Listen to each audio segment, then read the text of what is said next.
이 화해 무드를 조성한 지 얼마 되지 않아서 북한이 이렇게 맹 비난에 나선 이유, 속내는 무엇일까요? 북한의 의도 전문가와 함께 분석해 보겠습니다. 박원권 이화여대 북한학과 교수님 나와 계십니다. 어서 오십시오. 네, 안녕하세요. 남북통신 연락선 다시 복원됐는데 지금 다시 통화 안 됩니다. 이틀째입니다. 그리고 어제 김여정 부부장 그리고 오늘 김영철 통일전선부장 담화로 공세 수위를 높이고 있는데요. 자, 어떤 이유 때문이라고 보십니까? 뭐 정확한 이유를 판단하기는 쉽지 않다. 겉으로는 한미연합훈련을 비난하는 건데요. 그렇죠. 그렇지만 지금 전체적인 흐름을 보면 일단 1차적인 연합훈련을 북한이 겨냥한 것은 비교적 분명해 보입니다. 네. 왜냐하면 27일 날부터 이제 발표가 시작이 됐죠. 남북 통신선을 복원을 했고. 예. 근데 문제는 27일 이미 한미 간의 연합훈련은 사실상 시작되는 시점이었거든요. 그렇죠. 예, 미국 요원들이 들어오고 있었고, 예. 그리고 바로 이어서 우리 이 합참의장이랑 미국 주한미군 사령관이랑 바로 훈련 전에 이제 전체적으로 훈련 시나리오를 점검하는 회의가 있었고, 그리고 10일 날 시작을 하니까 예. 이 상황에서 북한도 저는 잘 알고 있을 거라고 생각을 합니다. 연합훈련을 취소나 연기는 거의 불가능하고 조정하는 것도 굉장히 어렵다라는 거를. 예. 근데 27일이라는 날짜가 공교롭고 또 국정원에서 얘기를 들어보면 예. 그것을 북한이 먼저 통보를 해왔다라고 얘기를 하거든요. 예. 그래서 27일 날 발표가 있을 때 뭐 저를 비롯해 많은 사람들이 과연 그럼 북한이 연합훈련을 어떻게 하고 넘어갈 것이냐. 분명히 이것이 남북관계의 가장 핵심적인 장애물이 될 텐데 이 예. 문제를 어떻게 할 것이냐 했더니 뭐 사실 그다음에 8월 1일 담화 나오고 어제 담화 나오고 오늘 담화 나오고 전체적인 흐름을 봐서는 북한은 확실히 연합훈련에 대해서 문제 제기를 하겠다라는 의도는 처음부터 있었다라고 판단이 됩니다. 남북통신 연락선을 복원하자라고 북측이 먼저 제안한 겁니다. 예, 국정원에서는 그렇게 발표를 예. 했죠. 그랬더니 이제 통일부에서는 아니다라고 또 서로 뭐 남북 간에 협의를 했다. 그렇기 때문에 지난달 27일 날 갑자기 복원하자라고 먼저 하고 나서 갑자기 끊어버렸습니다. 그래서 의도적이지 않느냐 이렇게 보는 분들도 있더라고요. 그렇습니다. 뭐 현재로서는 의도적이다라고 볼 수밖에 없는 것이고요. 이것을 통해서 또 북한이 얻을 수 있는 것들이 좀 보이긴 합니다. 특히 네. 연합훈련을 말씀드린 것처럼 중단하기가 어렵다라는 걸 북한이 알기 때문에 예. 이 과정을 통해서 이미 상당 부분 남남 갈등의 모습도 있었고 또 한미 간에 서로 이견이 있다라는 것도 이번에 확인이 된 부분들도 일부 있고요. 네. 그리고 북한이 또 굉장히 불편하게 생각하는 것이 최근에 한미일 간의 이 협력이 공조가 되는 모습들이 보이지 않습니까? 네. 이제 그런 거를 또 북한은 중국과의 이런 밀착을 통해서 뭔가 흐트리려고 하려고 하는데 네. 이제 그런 어떤 전략적 셈법이 이번을 통해서 일부 드러났다라고 판단은 됩니다. 한미일 공조 분위기도 견제를 하고 네. 그런 의도가 다분히 담겨 있다라고 보고 계시는 건데 다만 그 수위를 보면요 도발할 수도 있다라는 생각이 들거든요. 발언 수위를 보면 이렇게 이야기했습니다. 김영철 통일전선부장은 엄청난 안보 위기에 다가가고 있는가를 시시각각 느끼게 해줄 것이다 이렇게 이야기를 했습니다. 그래서 이거 혹시 도발을 하는 것 아닌가 이런 의심을 갖게 되거든요. 도발의 가능성도 있다고 보십니까? 글쎄 도발의 가능성은 좀 늘 열려 있다라고 생각을 해야 되는 게 맞다라고 저는 판단하는 게요. 예. 북한 같은 경우에는 단거리 탄도 미사일을 2019년 5월부터 쐈지 않습니까? 최근에 뭐 3월 25일 날도 쐈고요. 근데 북한이 쏘는 단거리 탄도 미사일도 유엔 결의안 위반입니다. 그렇기 때문에 그렇죠. 정확히 따지면 그것도 다 도발이거든요. 네. 문제는 도발의 시기와 방법, 강도가 어떻게 되느냐라는 건데 네네. 말씀하신 것처럼 김여정의 담화에서도 사실 도발을 일부 예고는 했습니다.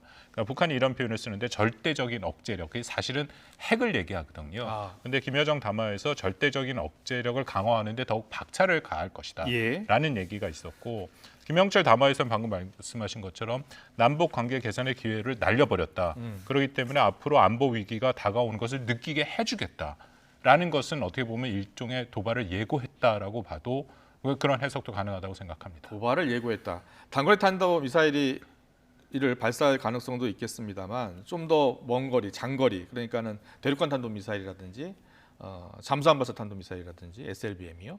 그런 도발 가능성도 있는 겁니까?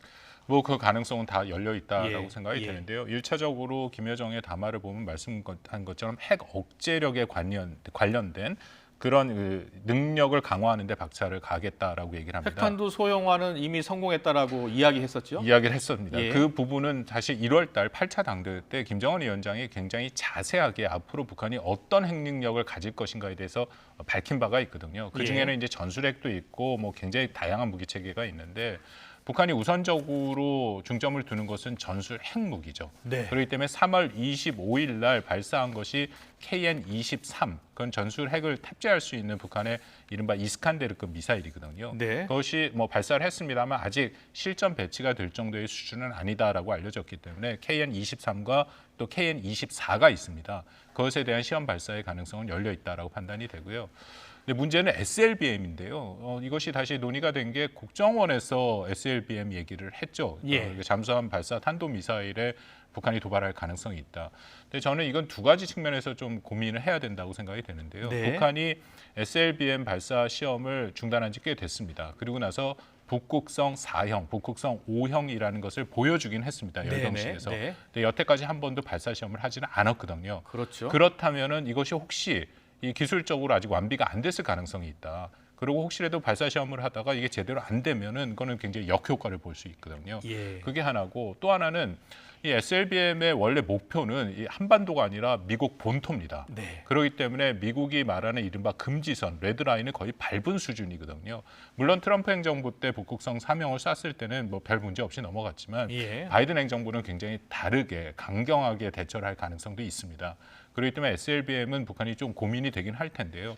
근데 그럼에도 뭐 국정원 발표도 그렇고 북한이 만약에 이 판을 좀 빨리 이렇게 돌리겠다 네. 해서 긴장을 고조시키는 것을 단기간에 하겠다 하면은 SLBM 발사도 저는 가능하다라고 생각합니다. 북한은 그동안 미사일을 발사하고 나서 우리나라뿐만 아니라 미국에도 계속 경고를 하고요. 과거 상황을 보면 항상 도발 이후에 대화가 있었거든요. 그러니까 어떻게 보면 대화가 필요할 때, 대화를 원할 때 도발을 한다는 겁니다. 이번에도 지금 사실상 남북뿐만이 아니라 북미 간 협상도 중단된 상황 아니겠습니까? 그런 어떤 미국에 보내는 메시지, 대화를 하자 이런 메시지로 봐도 될까요? 글쎄요, 뭐 이게 지난 수십 년간 우리가 경험해서 일종의 북한의 행동 패턴이 돼 버렸는데요. 그렇죠. 그게 방금 말씀하신 게 벼랑끝 전술이죠. 예. 그러니까 군사적으로 최대한 긴장을 조성한 후에 그 다음에 국면을 전환해서 대화로 나온다. 그건 2017년에 우리가 충분히 경험하지 않았습니까? 예. 그 전에도 굉장히 많은 사례가 있긴 하지만 17년에 핵실험도 하고 11월 29일 마지막에 화성 15형 대륙간 탄도 미사일을 쏘면서 그들의 표현이라면 핵무력 완성을 선포하고 2018년 이제 대화에 나왔거든요. 예. 그렇다면 이번에도 아까 말씀드린 시간표를 좀 빨리 돌리겠다. 북한이 내부적으로 어렵다라는 것은 김정은 위원장 스스로도 여러 차례 인정할 만큼 예. 상황이 안 좋은 것은 분명하거든요. 그렇다면은 원래 하던 식으로 긴장을 장기간 내에 고조시키고 그리고 나서 이 국면을 전환하는 그런 가능성도 여전히 저는 열려 있다고 생각을 합니다. 자, 그렇다면 우리 정부는 어떻게 대응을 하는 게 바람직하겠습니까? 일단은 한반도 긴장이 조성되지 않도록 관리하는 것이 매우 중요하죠. 이것은 한미가 같이 해야 되고 더불어서 중국도 이 한반도에서 긴장이 고조되는 것은 원치 않습니다. 예. 그 긴장 조성이라는 것은 말씀드린 북한은 그런 미사일 발사도 가능하고요. 그리고 또 김영철 담화가 하나 걸리는 게 예. 김영철이 통일전선부장이지 않습니까? 네. 대남 관계를 가져오는 그런데 이게 잘못하면 9.19 군사합의 무력화를 시도할 가능성도 있거든요. 네. 3월 달에 김여정 담화에서도 그런 것을 예고를 했습니다. 그렇다면 굉장히 단기간 내에 한반도의 긴장이 고조될 수 있죠. 예를 들어서 북한이 NLL에서 해안포 사격만 하더라도 이건 9.19 군사합의가 무력화되는 조치거든요. 그런 것을 통해서 긴장을 조성시킬 수 있기 때문에 한국과 미국, 중국도 같이 협력을 해서 일단은 한반도의 긴장이 고조되지 않도록 관리하는 것이 중요하다고 생각합니다. 알겠습니다. 긴장 고조 완화시키는 방안 참 많은 노력을 기울여도 북한이 이렇게 나오면 참 힘들지 않습니까?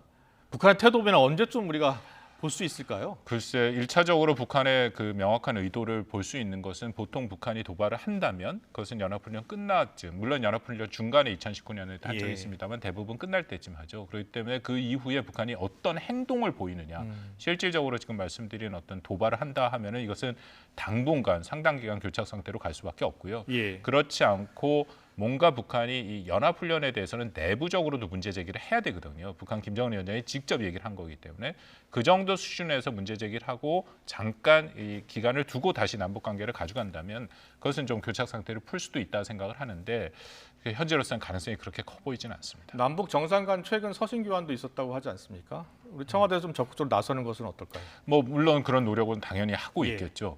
특히 서신 교환을 통해서 7월 27일 날 통신선이 복원이 되고 남북 관계를 잘 가져가자라는 것까지 일종의 성취를 했는데, 근데 북한이 사실은 며칠 후에 이 완전히 방향을 바꾼 거고, 네, 또 김여정 담화에 하나 걱정되는 부분이 위임을 받았다라는 표현이 나오지 그랬죠. 않습니까? 예. 이 7월 27일의 결정도 이것은 김정은 사실 위원장이 김정은의 위임을 결정이었거든요. 근데 위임을 받아서 다시 배반을 당했다 얘기한 거, 그것도 어떻게 보면 김정은의 결정이 돼버린 거거든요. 그렇다면은 이게 정상 간의 소통이 분명히 필요합니다만, 현재로서는 그 소통도 그렇게 썩히 원활하지 않을 가능성이 크다라고 생각합니다. 알겠습니다. 오늘 여기까지 듣겠습니다. 지금까지 박홍건 북한학과 교수와 함께 이야기 나눠봤습니다.